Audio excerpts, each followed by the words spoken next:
Whether you're a tattered old sage that just needs to brush up on his fundamentals, or a bright-eyed muggle just getting your first taste, I'm here to explain the rules and why you should never play anything without magic.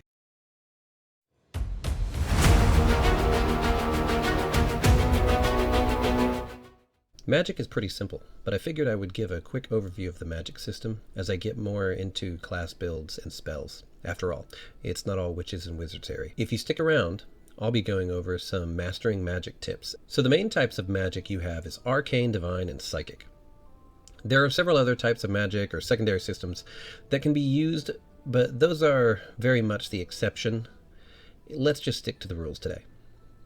Arcane are like wizards and sorcerers pulling power from the fabric of the universe, forcing chaos to our will. Divine is clerics, druids, paladins. They get their power from a god, patron, or Mother Earth. Psychic is the materialization of the conscious mind, desire, and will of the individual.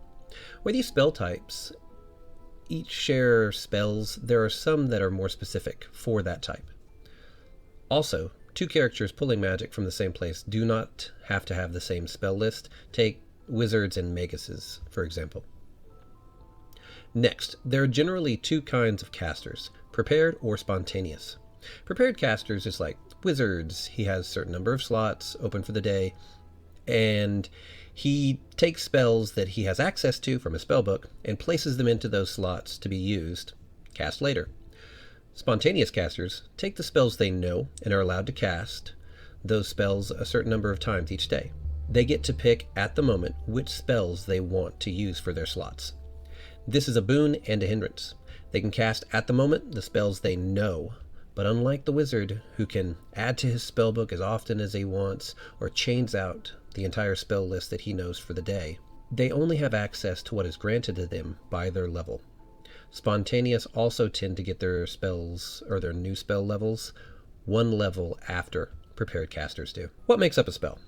As we look at a spell description, it consists of the name, school, descriptor, level, components, casting time, range, aiming, duration, saving throw, and whether or not it is affected by spell resistance, followed by the description. The name is just that. The school indicates a group of related spells. A class gets his spell, and it can be different for each class. Some get things faster than others, especially when they have shorter spell lists. Summoner is a prime example. They get sometimes spells much faster than other classes, but they have a very restricted spell list, and they're spontaneous. Also remember that your spell level is progressed by your class, and your caster level is progressed generally by how many levels you have in a class that can cast that type of spell. The spell level tells us when we get the spell. The caster level can determine the spell power when we cast it. It also affects when we do certain caster level checks. Next we have components. V is for verbal, S is somatic, or gestures made with your free hand. M, material like diamonds or things like bat guano or something that is not necessarily kept track of very often. F is for focus like crystals or wands, and DF or divine focus is your holy symbol.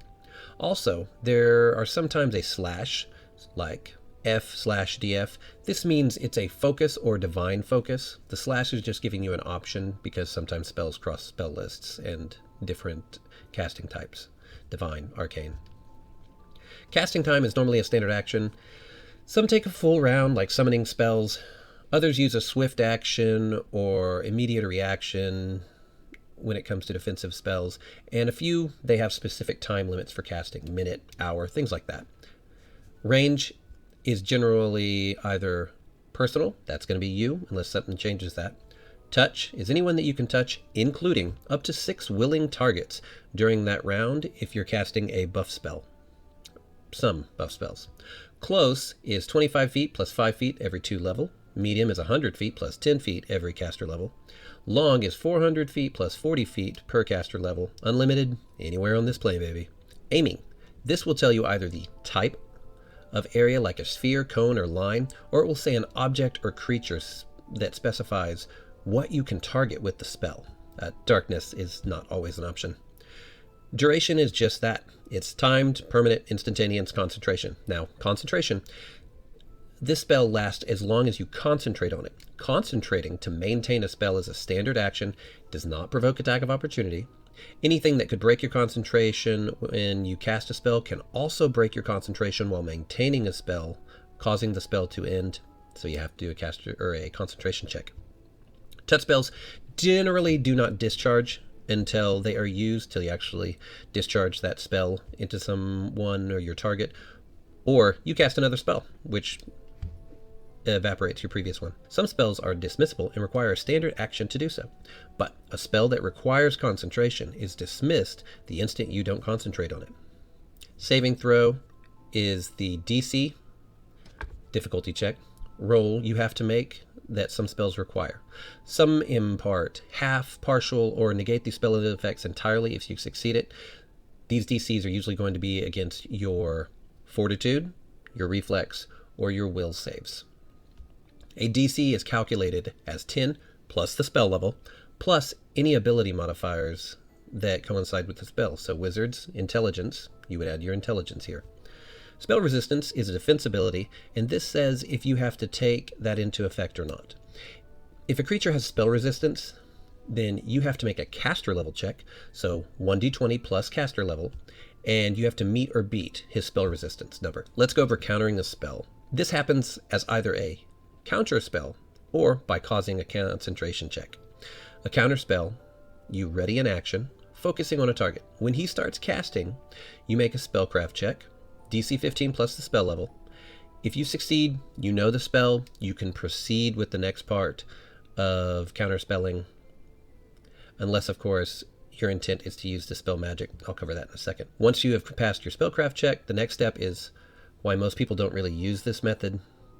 You either have to have the exact same spell, though there are some spells that have diametrically opposed effects, like haste or slow counteract each other, harm, heal, those specific cases.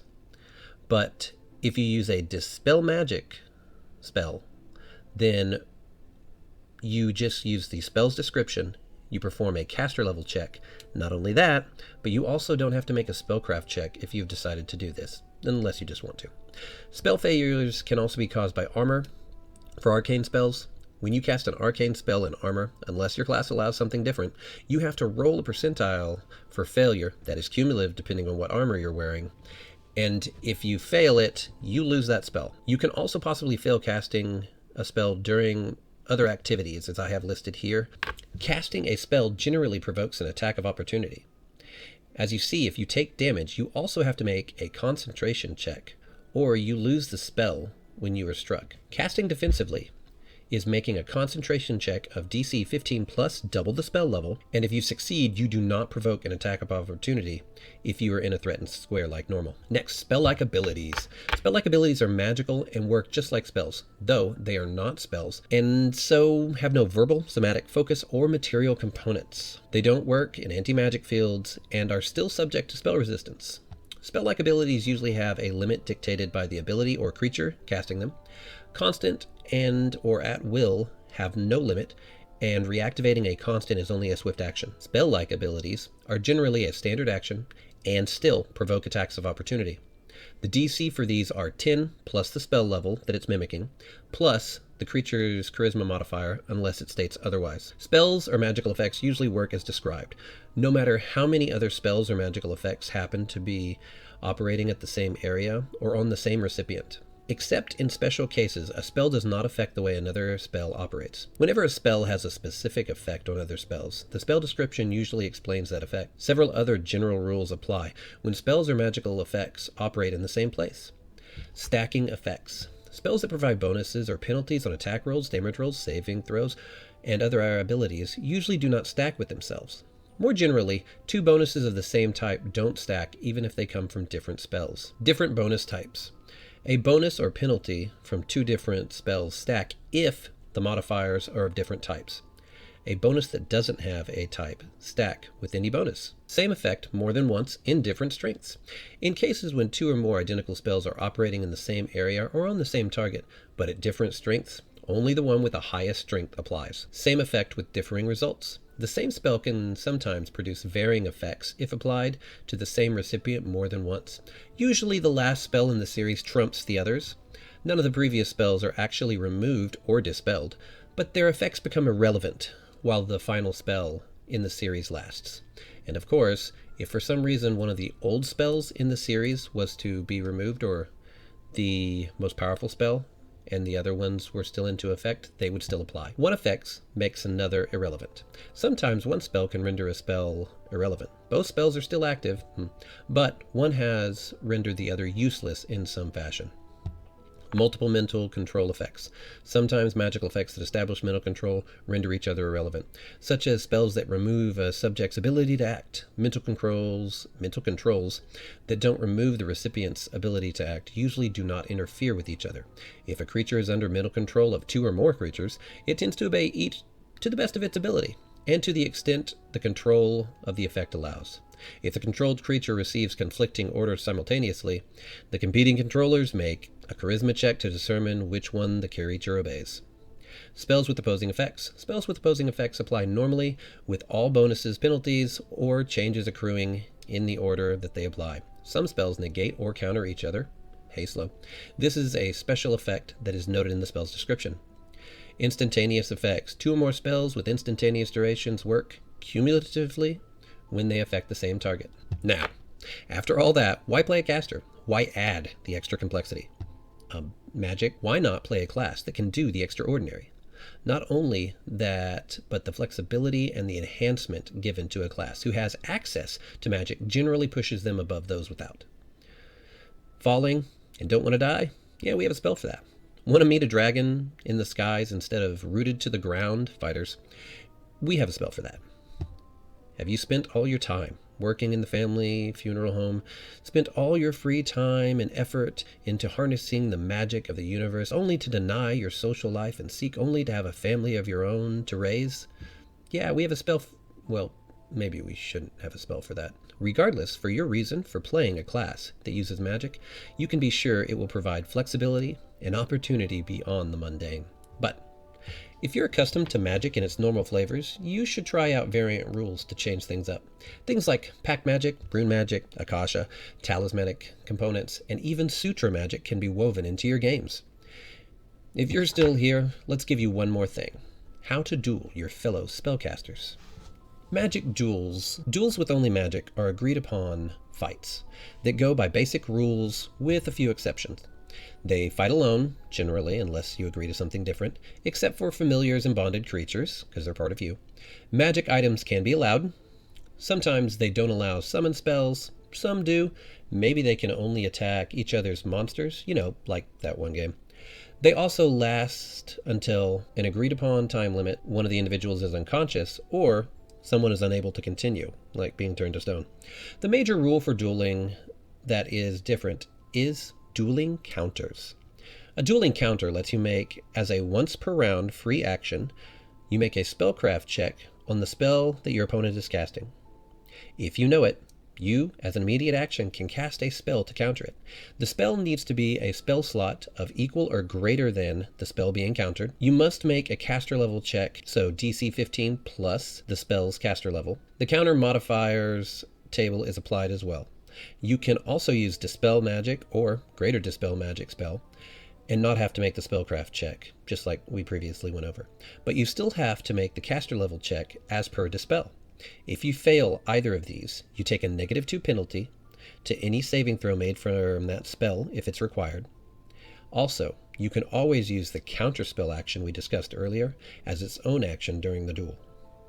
There's also other rules under Variant Rules section on binding outsiders, building and modifying constructs, designing new spells, and more. They all have their own specific rules, and if you're an avid spellcaster, they're worth a look. If you like this video, check out my others. Don't forget to hit the like and subscribe button. If you have any tips or requests, drop them in the comments below. And until next time, may your crits be epic, your adventures legendary, and your gaming table filled with laughter.